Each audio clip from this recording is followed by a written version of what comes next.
গোলাম মাওলা রানী, বাংলাদেশের বর্তমান পরিস্থিতি যদি বলি, রাজনৈতিক, অর্থনৈতিক থেকে শুরু করে সামাজিক সবকিছুতেই এক ধরনের অস্থিরতা আমরা দেখতে পাচ্ছি।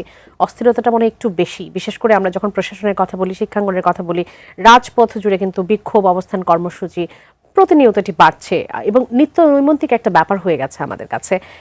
9 মাস পর কি আমাদের এই পরিস্থিতি দেখার কথা? আমরা এটা মিলাতে পারছি না, কারণ হলো রাস্তাতে দেখা যাচ্ছে যারা স্লোগান দিচ্ছে, আন্দোলন করছে, তাদের একটা অসাধারণ প্রাণশক্তি এরকম আমরা দেখিনি।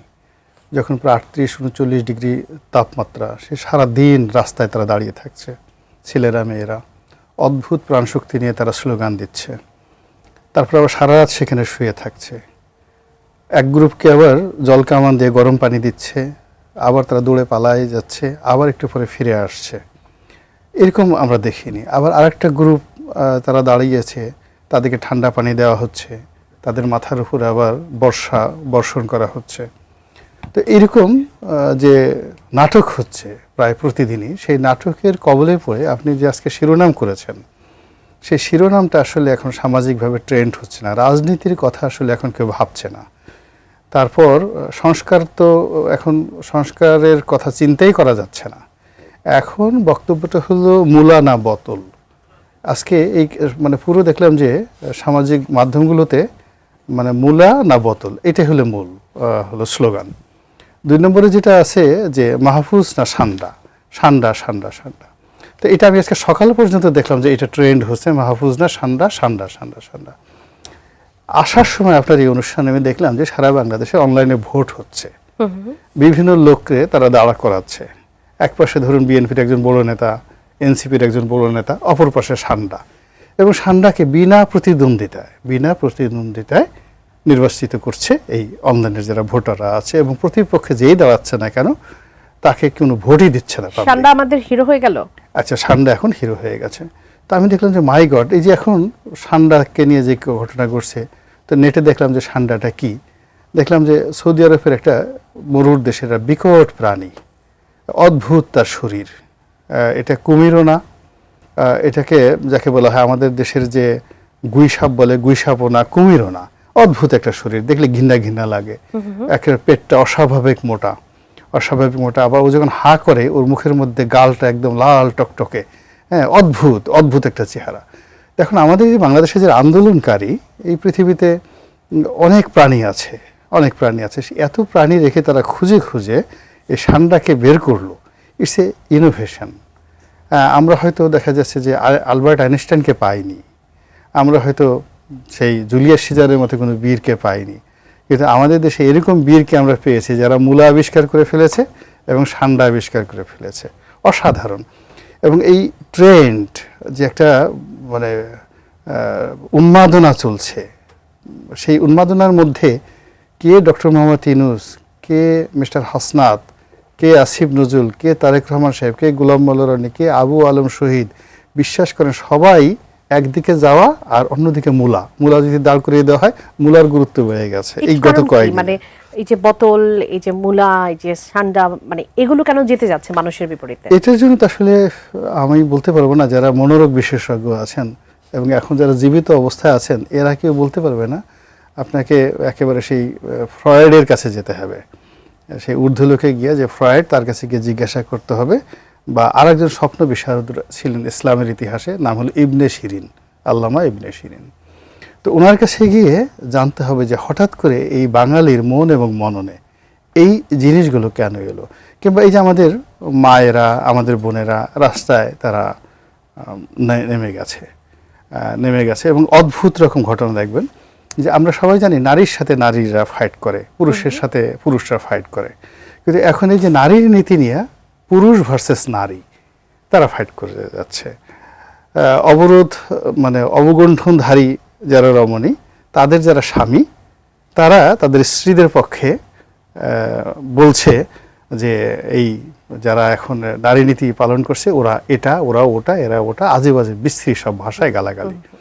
আবার যাদেরকে গালাগাল দেওয়া হচ্ছে তারা বলছে যে এটা তো ভাত মাছ ডাল মাছ, কোনো ব্যাপার না। এই জন্য তারা রাগ হয়ে রাস্তায় নেমে নিজেরাই বলছে যে আমরা আমাদের অধিকার চাইতে আসছিলাম, হিস্সা চাইতে আসছিলাম, এখন আমাদেরকে বেশ্যা বানিয়ে দেওয়া হয়েছে।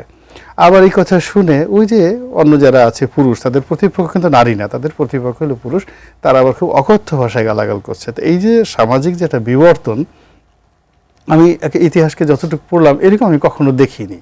আমরা সম্ভবত একটা বিরাট পরিবর্তনের দিকে যাচ্ছি। আচ্ছা, এখন সেই পরিবর্তনটা ভালোও হতে পারে, মন্দও হতে পারে, তারপর শেষে আমাদের জন্য ধ্বংসাত্মক হতে পারে, অথবা আমাদের জন্য বিরাট কিছু হতে পারে। এবং এই মুহূর্তে যে অশনি সংকেতগুলো আমাদের জাতির জীবনে চলে এসেছে, এটা একটা অন্যটার সঙ্গে কিন্তু কন্ট্রাডিক্ট করছে, কনফ্লিক্ট করছে।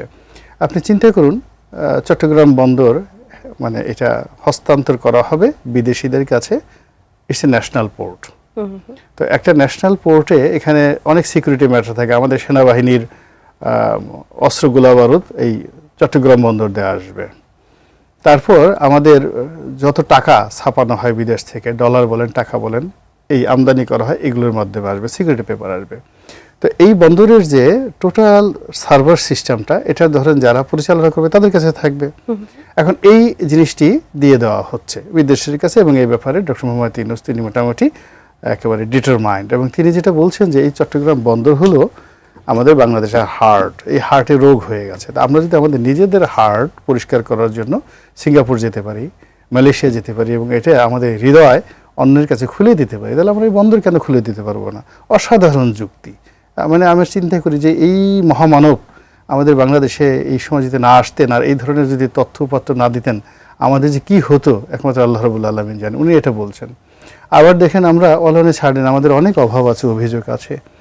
তারপরে আমাদের দেশের অনেকের চাকরি নেই, যারা সৎ জীবনযাপন করেছেন তাদের সেভিংস নেই, আমরা অনেকে খেতে পারছি না।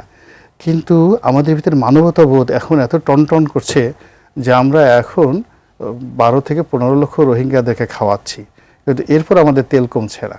এখন আমরা ওই যে মায়ানমারের মধ্যে যে আরও 8-9 লাখ রোহিঙ্গা আছে তাদেরকে খাওয়াবো, আবার রোহিঙ্গাদেরকে যারা পিটাচ্ছে সেই বৌদ্ধ ভিক্ষু তাদেরকে খাওয়াবো, আবার এই দুই পক্ষের সাথে যারা মারামারি করছে আরাকান আর্মি তাদেরকেও খাওয়াবো। এবং এই খাওয়ানোর জন্য বাংলাদেশের মধ্যে থেকে একটা মানবিক করিডর আমরা তাদেরকে দিচ্ছি।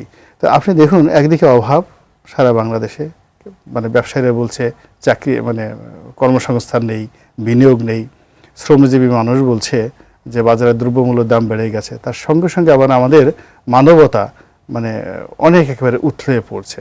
তো এখন টোটাল সমাজের যে আমাদের চিন্তা চেতনা, আমাদের কর্ম, আমাদের স্বপ্ন, আমাদের মুখের ভাষা, এমনকি আমাদের পোশাক। আমি যে মেয়েরা যারা এই বিদ্রোহ করতে নামলো, আপনি জানেন যে বাংলাদেশে অনেকগুলো কেপিআই জোন আছে, খুবই ইম্পর্টেন্ট। তো এর মধ্যে বঙ্গভবন, গণভবন, তারপরে এই যে জাতীয় সংসদ ভবন, এখানে আসলে সরকারের প্রচ্ছন্ন ইঙ্গিত না থাকলে এখানে কিন্তু কেউ কোনো অনুষ্ঠান করতে পারে না।